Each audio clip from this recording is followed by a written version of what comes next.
여러분 안녕하십니까? C채널 뉴스입니다.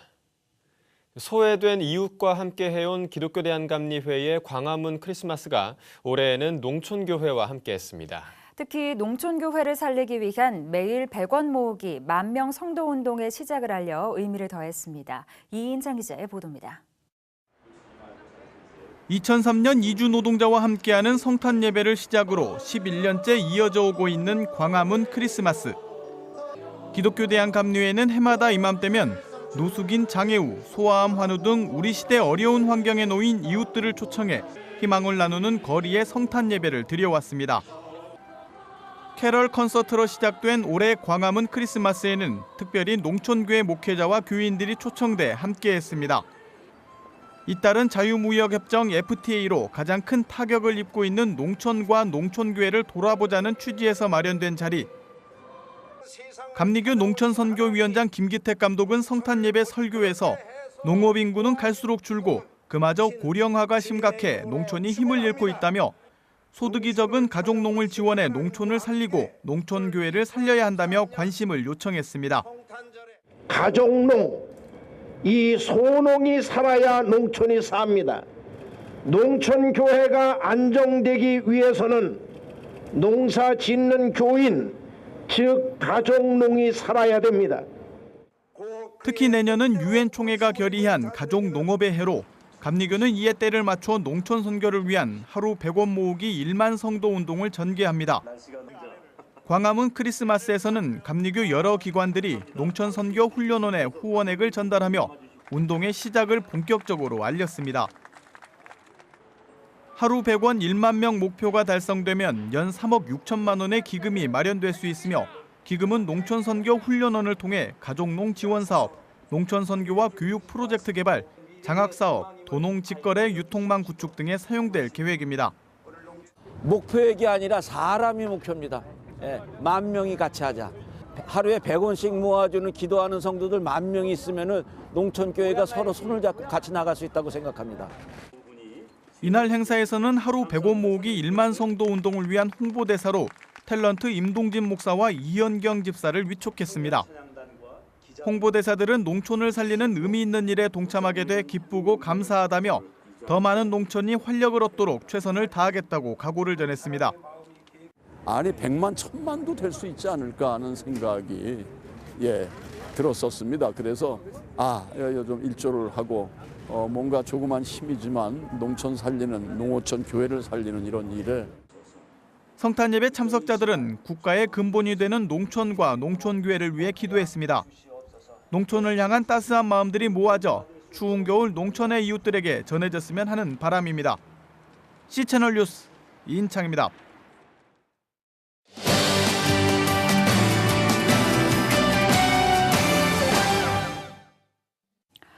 수많은 인명과 재산 피해를 낳은 초강력 태풍 하이엔이 필리핀을 강타한 지 한 달하고도 보름이 돼갑니다. 이 복구가 진행되고는 있지만 워낙 피해가 커서 갈 길이 멀다고 하는데요. 오늘은 가장 큰 피해를 입은 타클로반의 김병희 선교사를 모시고 당시 피해 상황과 현재 한국교회 구호 사역을 위한 조언을 듣도록 하겠습니다. 선교사님 안녕하십니까? 네, 안녕하세요.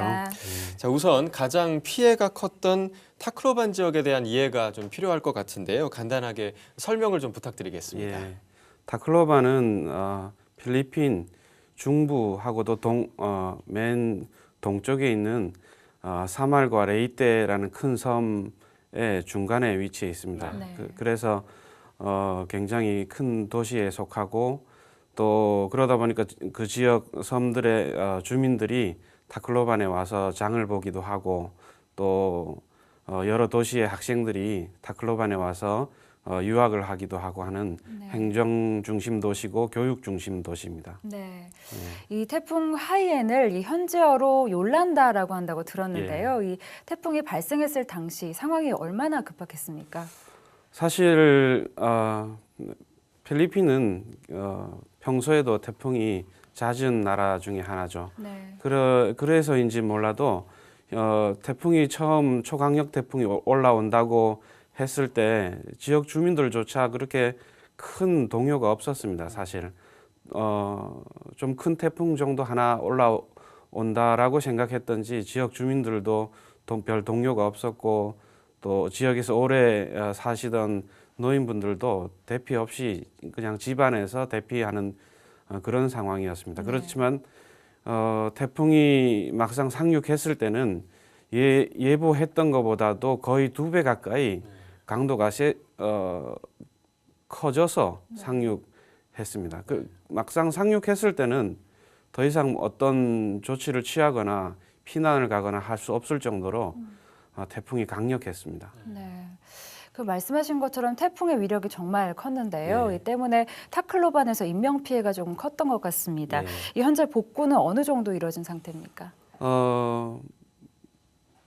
태풍이 끝난 지 한 3일, 4일 정도 되니까 국제구호팀하고 한국에서도 여러 구호팀이 들어와서 이재민 구호에 적극적으로 나서 주셔서 굉장히 활발하게 진행이 됐고 의외로 필리핀 정부도 열심히 구호 활동에 나서서 의외로 빨리 진행이 되고 있다라고 얘기를 듣습니다. 하지만 이제 제가 그 지난주에 들어가서 보니까 국제구호팀이 지난 한 달 동안 너무 열심히 해서 피로가 누적이 돼 있어요. 그리고 구호 물자도 다 소진이 돼 있고 그래서 대부분의 또 구호팀이 귀국길에 올라 있더라고요. 그래서 오히려 지금이 더 어려워진 상황이 됐습니다. 예, 일할 사람도 부족하고 구호 물자도 오히려 부족한 상황이고 그렇습니다. 네, 이 한국교회도 좀 다양한 재구호 활동을 하고 있는 것으로 알고 예. 있는데요. 선교사님께서 보실 때 이 피해 지역과 또 이재민들에게 가장 지금 필요한 건 뭘까요? 예, 제 생각에는 이재민들과 공감해 줄 수 있는 또 그분들의 마음을 헤아리고 이해해 줄 수 있는 그런 부분 하나 하고 또 지속적인 구호 사업 또 구호 물자 공급 이런 것들이 아직도 많이 필요하다고 생각이 됩니다.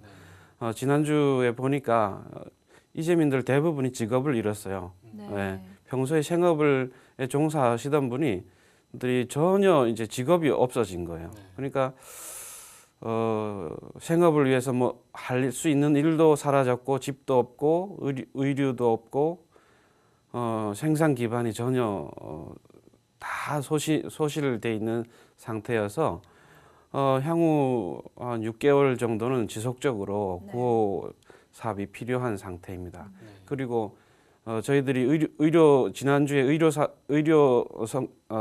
사역을 같이 하면서 보니까 아이들도 그렇고 주민들이 밝아 보이는 듯 했지만 막상 만나서 무엇을 필요하냐 또 어떤 부분에 어려움이 있냐라고 물었을 때 하나같이 굉장히 두려워하고 있는 것이 보였고 대부분의 그 할머니들이나 안악들은 눈물을 흘리기도 했습니다. 아직도 그때의 기억이 공포로 자리 잡고 있는 거죠. 그래서 저희들이 그런 부분에 구호 사업을 준비하고 있습니다. 네. 이 선교사님도 직접 그 피해를 당하셨잖아요. 예. 이 가족들을 위한 트라우마 치료, 방금 말씀하신 그 공포, 예. 그 트라우마 치료가 필요할 것 같은데 어떻습니까? 예, 많이 필요하죠. 특히 아이들은 부모를 잃은 아이들도 있고 또 수많은 부모들이 아이를 자기 눈앞에서 아무 그 조치도 취해보지 못하고 잃어버리는 그런 상황을 맞이했습니다. 실제로 제가 그 태풍이 끝난 이후에 그 오토바이를 타고 시내를 돌아보니까 몇몇 목사님들이 그런 말씀을 하세요. 이제 필리핀은 가정의 아이들이 많은 편이거든요. 한 5명, 6명 되는데 쓰나미가 그 집을 덮쳤을 때 마지막 어린 아이들 둘을 품에 안았대요. 그 쓰나미에 쓸려가지 않게 하기 위해서. 그런데 오히려 큰 아이들이 쓰나미에 쓸려갈 때 그냥 이렇게 보고만 있었다고. 왜냐하면은 작은 아이들을 놓으면은 놔야지 큰 아이들을 구조할 수 있는데 또 놓으면은 작은 아이들이 어려워지고 그러니까 그런 아픔들이 무수히 한 도시에 많이 아직도 존재하고 있죠. 네. 예. 그런 치료들이 조금 필요한 것 같은데요. 예. 그래도 다행히 1월에 이 CCC 대학생 복고 지원팀을 이끌고 다시 타클로반에 들어가신다고 들었습니다. 이 어떤 예. 활동을 하게 되시나요? 복구 지원팀이 첫째로 할 사역들은 이제 우리가 지속적으로 구호 물자를 공급하고 이제 피딩 계속 먹을 수 있는 식량을 공급하는 일이 가장 우선시 되고 있습니다. 그래서 앞서 말씀드렸다시피 국제 구호 단체들이 지금 많이 빠져 있는 상태에 있어요. 네. 또 한국교회도 조금 처음보다는 좀 이렇게 많이 빠져 있는 상태라고 알고 있고, 그래서 저희들이 그런 대학생들을 인솔해서 들어가서 그런 사역들을 많이 도울 생각입니다. 그리고 두 번째로는 트라우마 치료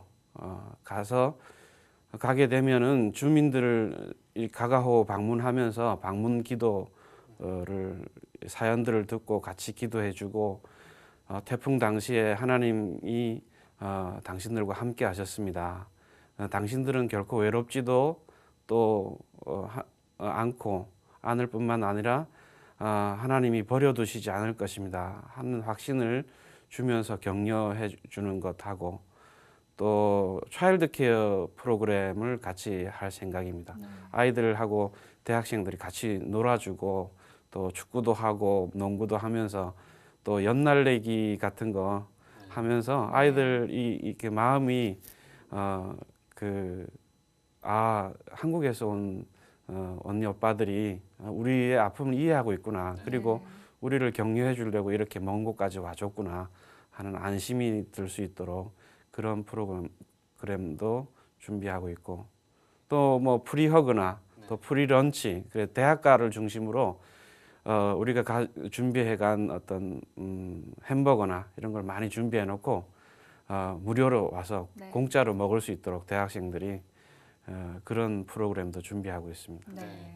이 말씀하셨듯이 한국 교회의 관심이 점점 좀 줄어드는 것 같아서 참 안타까운데요. 예. 이 마지막으로 한국 교회 당부하실 말씀 한 말씀 부탁드리겠습니다. 예. 구호 활동이 쉽지를 않습니다. 제가 생각해요. 지난주에 들어가 보니까 아무것도 준비 없이 들어가면 제가 난민이 되는 네. 그런 상황이 벌어지니까 들어가면은 뭐 먹을 것 없고 또 잘 것도 마땅치 않으니까 사실 힘이 듭니다. 그러다 보니까 한 일주일이나 한 달 정도 들어간 팀이 이렇게 빠지거나 혹은 힘이 들죠. 그것을 다른 팀이 대체해주고 계속 이어주고 하는 작업들이 필요하지 않나 그런 생각이 듭니다. 또 이 구호 활동이 단순히 필리핀 그 타클로반 사람들을 돕는 것뿐만 아니라 결국은 우리 자신을 돕는 일이라는 것을 기억해 봤으면 좋겠습니다. 하나님은 언제든지 이러한 일들이 그 사람들에게뿐만 아니라 세계 어느 나라 사람들 또 우리에게 또 일어날 수 있는 일이라는 것을 기억한다면은 타클로반 구호 활동은 우리 자신을 돕는 일이라고 생각이 되어집니다. 저희들은 그 CCC에서는 통일 봉사단을 준비하고 있습니다. 학생들이 통일 이후에 북한에 가서 북한 그 동포들을 돕고 또 기아 상태에 있는 아이들을 케어하고 이런 일들을 준비하고 있는데 아마 이 타클로반 구호 활동이 좋은 경험이 되지 않을까. 좋은 대학생들이 이런 것들을 통해서 향후에 통일 봉사단 일을 어떻게 해야 될까라는 좋은 경험을 쌓지 않을까 그런 기대도 하고 있습니다. 네. 아기 예수 탄생의 기쁨을 나눌 성탄절이 다가옵니다. 하지만 엄청난 태풍 피해를 입은 필리핀 이재민들에게 성탄절은 더 외롭고 힘든 시기일 수 있는데요. 네, 이재민들이 절망 속에서도 희망을 발견할 수 있도록 돕는 손길이 중요해 보입니다. 이들을 잊지 않고 기도하는 한국교회가 됐으면 하는 바람입니다. 선교사님 오늘 말씀 감사합니다. 감사합니다. 예, 감사합니다. 감사합니다. 다음 소식입니다. 한국교회연합이 최근 논란이 되고 있는 한국기독교총연합회의 이단 해제에 대해 기독교계를 혼란에 빠지게 하는 행위라며 비판했습니다. 한교엔 바른신앙수호위원회는 지난 19일 제2-9차 전체 회의를 열고 한기총의 이단 해제에 대한 대책을 논의함과 동시에 한국교회와 성도들이 혼란이 없도록 한교연의 입장을 성명서로 발표하기로 했습니다. 한교연 바수위는 한기총이 정통 기독교 신앙과 신학을 혼미케 만드는 이단 사이비 집단을 소속된 교단의 신학적 검증 없이 해제하고 있다며 이는 기독교계를 혼란에 빠지게 하는 동시에 전도의 문을 막는 행위라고 비판했습니다. 바수위는 또 한기총이 이단에서 해제한 변승우, 류광수, 박윤식 씨 등은 소속 교단에서 이단 관련자로 규정됐을 뿐 아니라 소속 교단과 여러 교단에서 이단을 해제한 사실이 없다며 회원 교단들의 견해를 존중해 이단 관련자임을 재확인한다고 밝혔습니다. 바수위는 이와 함께 한기총 이단 사이비 대책 특별위원회 위원 중에 예장통합, 예성 등 한교연 회원교단의 인사들이 거명됐다며 해당 교단에 공문을 보내 이들에 대한 소속 교단의 신학적 입장을 질의하기로 결의했습니다. 개신교와 천주교가 간담회를 갖고 하나님이 원하시는 교회의 연합과 일치를 이뤄가자고 뜻을 모았습니다. 지난 20일 한국천주교 주교회에서 개최된 간담회에서 한국천주교 김희중 대주교는 주님 안에서 하나 되고 일치되는 관계가 되길 소망한다며 무엇보다 영성운동을 통해 서로의 관계가 튼튼하게 자라가길 바란다고 전했습니다. 이에 한국기독교교회협의 회장 박종덕 사령관은 대화와 양해, 겸손이 전제되지 않으면 그리스도의 지체들 사이에 다툼이 일어나게 될 것이라며 노력을 통해 서로 존중하고 배워 하나님이 바라고 원하시는 일치를 이루어가자고 강조했습니다. 이날 간담회에는 한국천주교와 한국기독교교회협의회 회원교단 대표들이 참석했습니다. 기독교 윤리 실천 운동이 국가기관 대선 개입으로 인한 공의 훼손과 사회 분열을 우려하는 내용의 성명서를 발표했습니다. 기윤실은 대통령 선거 1주년을 맞이해 한국 사회에서 심각하게 발생하고 있는 공의의 훼손과 이로 인한 공동체의 분열에 개탄한다며 성명서의 취지를 밝혔습니다. 기윤실은 지난 대선에 국가기관이 불법적으로 개입했다는 의혹이 검찰 수사를 통해 심각한 수준으로 드러나고 있다며 이는 선거의 공정성이라는 민주주의의 근간을 흔드는 중대한 사건으로 쉽게 넘어갈 수 있는 사안이 아니라고 강조했습니다. 또 검찰 수사 과정에서 불거지고 있는 외압 의혹에 대해서는 사법적 정의에 대한 박근혜 정부의 진실성을 의심하게 하는 부분이라며 검찰의 독립적이고 철저한 수사를 촉구했습니다. 이 밖에 뉴스와 날씨를 전해드립니다. 한국 YWCA 연합회가 지난 19일 길 위의 평화학교 한국 YWCA 평화통일운동 꿈꾸기 마당을 개최했습니다. 기독청년 아카데미가 기독교 세계관 학교 3기에 참가할 청년 학생들을 모집합니다. 한국장로교총연합회가 서울시와 함께 오는 24일 오후 6시 30분부터 7시까지 30분 동안 에너지 나눔 불고기 6분 행사를 진행합니다. 기독교대한 성결교회가 지난 22일 미자립교회 자립을 위한 총회장 중점 사업인 234 부흥운동을 확대 실시한다고 밝혔습니다. 이에 따라 당초 5월까지로 계획됐던 이 운동은 교단의 지지 속에 지속적으로 전개될 예정입니다. 날씨입니다. 전국에 대체로 맑은 날씨가 이어지겠습니다. 평년과 비슷한 수준의 기온을 보이면서 큰 추위도 없겠는데요. 다만 동해안 지역은 낮 동안 눈이 날리거나 빗방울 떨어지는 곳이 있겠습니다. 또 아침에 일부 내륙에는 안개가 끼는 곳이 있겠으니 교통안전에 유의하시기 바랍니다. 아침 기온은 대전 영하 5도, 서울 영하 4도를 기록하겠습니다. 낮 최고 기온은 서울 5도, 부산은 10도까지 오르겠습니다. 바다의 물결은 동해 먼바다에서 2에서 3m로 점차 높게 일겠고 그 밖의 해상에서 0.5에서 2.5m로 일겠습니다. 주간 날씨입니다. 크리스마스까지는 날씨가 맑을 것으로 보이는데요. 따라서 화이트 크리스마스를 기대하기는 어렵겠습니다. 다만 목요일에는 전국에 눈이나 비가 오겠고 이후로 다시 영하 8도의 강추위가 찾아오겠습니다. 뉴스를 마칩니다. 시청해주신 여러분 고맙습니다.